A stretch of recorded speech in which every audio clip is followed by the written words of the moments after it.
Thank you सरन्यायाधीश साहेब, हे तुमच्यामुळे शक्य झालं। ज्या तरुणांना हे तर फक्त मोबाईलचे किडे आहेत असं म्हणून हिणवलं, ज्यांना फक्त व्हर्च्युअल लाईफच माहिती आहे, जमिनीवरची लढाई काय असते हे तर यांना माहितीच नाही अशी टीका केली। जे फक्त फॉलोअर्सच्या संख्येपुरतेच आहेत, जमिनीवर काहीच नाही असं म्हणून ज्यांना ऑनलाईन आंदोलक म्हणून टोचलं, त्यांनी आज प्रत्यक्ष फॉलोअर्सपेक्षा जास्त संख्येने जमिनीवर उतरून सर्वांना दाखवून दिलं, जमिनीवरची लढाई आम्हाला पण लढता येते। तरुणांनी आज दाखवून दिलं की त्यांच्यावर होणाऱ्या अन्यायाला त्यांना परखडपणे विरोध करता येतो। या तरुणांनी त्यांच्यावर होणाऱ्या अन्यायाविरोधात असा आवाज उठवला की तब्बल 5000 पेक्षा जास्त पोलीस आणि सुरक्षा जवान इथे तैनात करावे लागले, अश्रुधुरांच्या नळकांड्या सोडाव्या लागल्या, इतकंच काय तर बॅरिगेट्सला वेल्डिंग मारावी लागली। आणि हे सर्व झालंय आपले देशाचे सरन्यायाधीश सूर्यकांत यांच्यामुळे। त्यांनी जर एक टिप्पणी केली नसती तर कदाचित आज देशाच्या राजधानीमध्ये जो संतापाचा उद्रेक आपण पाहिला तो नसता पाहिला। देशाच्या सरन्यायाधीशांचं आभार मानायला हवं असं मी नाही म्हणत आहे, तर हे एका खासदारांचं म्हणणं। कोण हे खासदार आहेत आणि एक टिप्पणी ते देशाच्या तरुणांचा लाखोंच्या संख्येने झालेला उद्रेक, हा प्रवास कसा झाला, हे सर्व घडामोडी याच व्हिडिओतून आपण पाहणार आहोत। नमस्कार, मी श्रेयस, तुम्ही पाहताय न्यूज 18 मराठी। तारीख 15 मे 2026 याच तारखेपासून या कहाणीची सुरुवात झाली। सर्वोच्च न्यायालयामध्ये एका सुनावणी दरम्यान तत्कालीन सरन्यायाधीश सूर्यकांत यांनी एक टिप्पणी केली। त्या टिप्पणीमध्ये त्यांनी काही लोकांची तुलना कॉकरोच म्हणजे झुरळांशी केली।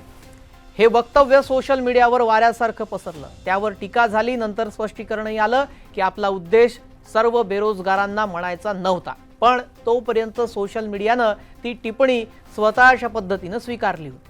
लोकांनी विचार केला, जर आम्हाला कॉकरोच म्हणत असाल तर ठीक आहे, आम्ही कॉकरोचच।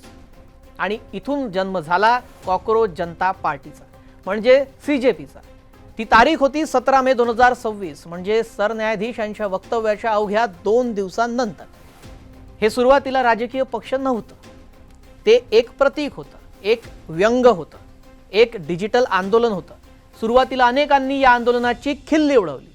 हे फक्त ट्विटरवर ट्रेंड करतील, हे इंस्टाग्रामवर रील्स बनवतील, जमिनीवर काहीच नाही आहे असं म्हणण्यात आलं। पण काही आठवड्यात सोशल मीडियावर सुरू झालेली पोस्ट, मीम्स, हॅशटॅग्स हे सगळं हळूहळू वास्तवात उतरू लागलं।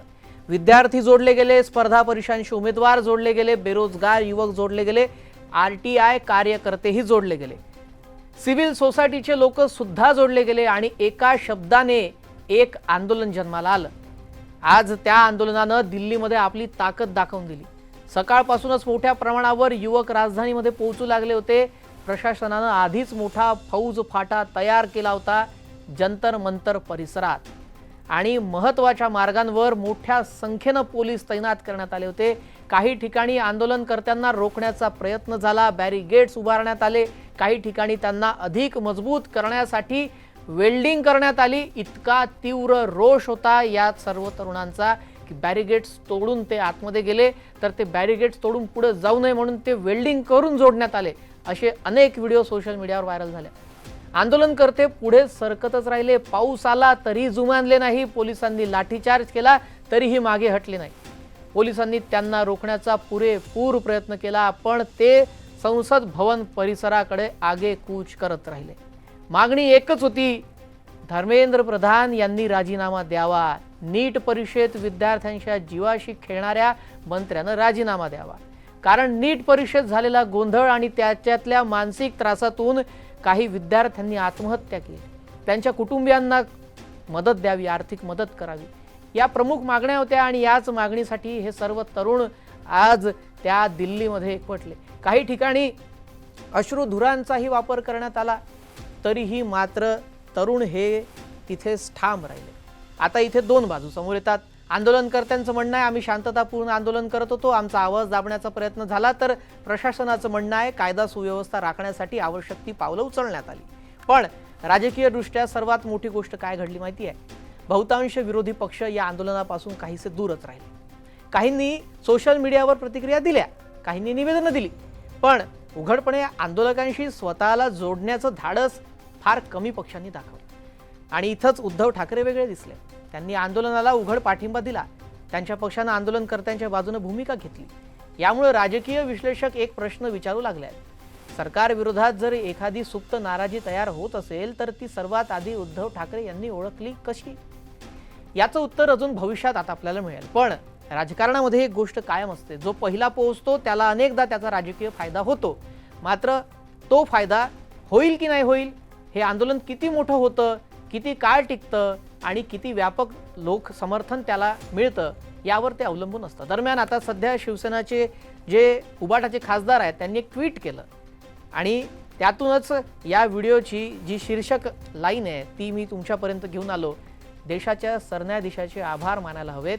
त्यांनी ती टिप्पणी केली नसती तर आज एवढं मोठं आंदोलन उभं राहिलंच नसतं, असं संजय राऊत म्हणाले. हे अर्थातच त्यांचं राजकीय मत आहे, पण त्यातूनच हा विषय सध्या उदयास आला.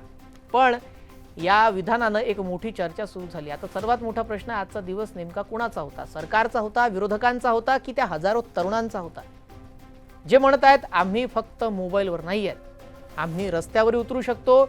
आजची ही गर्दी फक्त एका शब्दाविरोधात नाही होती, तर ती बेरोजगारी, परीक्षा, भरती प्रक्रिया आणि तरुणांच्या मनात साचलेल्या असंतोषाचं एक मोठं प्रतीक होतं.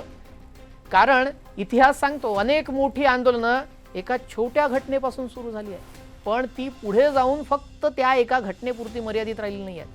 आज CJP बाबतही अनेक राजकीय निरीक्षक हाच प्रश्न उपस्थित करत आहेत.